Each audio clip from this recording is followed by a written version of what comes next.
भारत क्षेत्र के इस युग के होने वाले जैन धर्म के आखिरी और 24वें तीर्थंकर थे। भगवान महावीर का जन्म चैत्र सुद 13 की रात को आज से करीब 2500 वर्ष पहले बिहार में हुआ था। आइए देखते हैं इस महान पुरुष का जीवन चरित्र।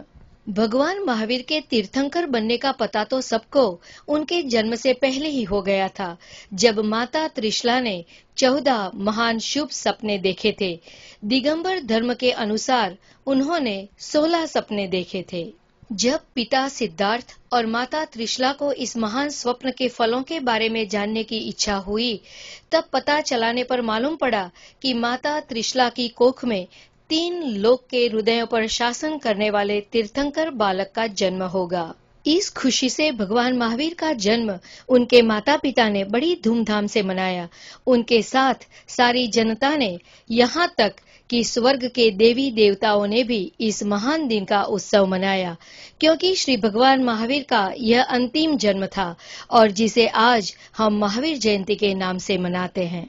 बचपन से ही भगवान महावीर बहुत बहादुर और निडर थे। माता पिता के चहीते थे। 30 वर्ष की युवा आयु में राजकुमार होते हुए भी भगवान महावीर साधु बने और फिर लगातार 12 वर्ष तक वे आत्म साधना में मौन और लंबे समय तक अन्न से दूर रहे। उन्होंने सबसे पहले मुश्किल मोह, राग और द्वेष पर अपनी जीत प्राप्त की, मगर इस दरमियान उन्हें कई कठिनाइयों का सामना करना पड़ा। इस बीच चंड कौशिक जैसे सांप पर अपनी करुणा बरसाई, तो कभी अग्नि की ज्वाला को भी सहन किया, कभी अपने कान में खिल्ले लगाने वाले को भी चुपचाप सह लिया। इन सब जुल्मों को सहते हुए भी महावीर अपने ध्यान में मग्न रहे और जुल्म ढाने वालों पर भी अपनी करुणा बरसाते रहे। इस तरह श्री महावीर ने मोह, राग और द्वेष पर अपनी जीत पाई और उन्हें वर्धमान से महावीर नाम मिला। 42 वर्ष की उम्र में उन्हें वैशाख सुद दशम के दिन वृजुलिका नदी के पास एक वृक्ष के नीचे केवल ज्ञान की प्राप्ति हुई। वैशाख सुद 11 के दिन उन्होंने जैन संघ यानी चतुर्विध संघ की स्थापना की, जिसमें साधु, साध्वी, श्रावक और श्राविका को शामिल किया गया, जो आज जैन संघ के नाम से जाना जाता है। इसी दिन इंद्रभूति गौतम उनके सबसे पहले शिष्य बने।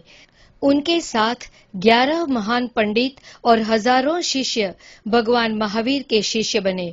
भगवान महावीर ने उन ज्ञानी पंडितों को त्रिपदी जिंदगी क्या है वो समझाकर उनके ज्ञान के खजाने को एक नया ही प्रकाश दिया। 42 वर्ष की उम्र में उन्हें केवल ज्ञान की प्राप्ति हुई और अगले 30 वर्ष तक लगातार पूरे भारत वर्ष में विहार करके तत्व का उपदेश करते रहे। अंत में पावापुरी में ध्यान में लीन होकर 72 वर्ष की आयु में दीपावली के दिन उन्हें मोक्ष की प्राप्ति हुई और उसी ही दिन उनके पहले और खास शिष्य इंद्रभूति गौतम को केवल ज्ञान की प्राप्ति हुई थी। भगवान महावीर का उपदेश सिर्फ जैन धर्म के लिए सीमित नहीं है, बल्कि पूरे विश्व के कल्याण के लिए था।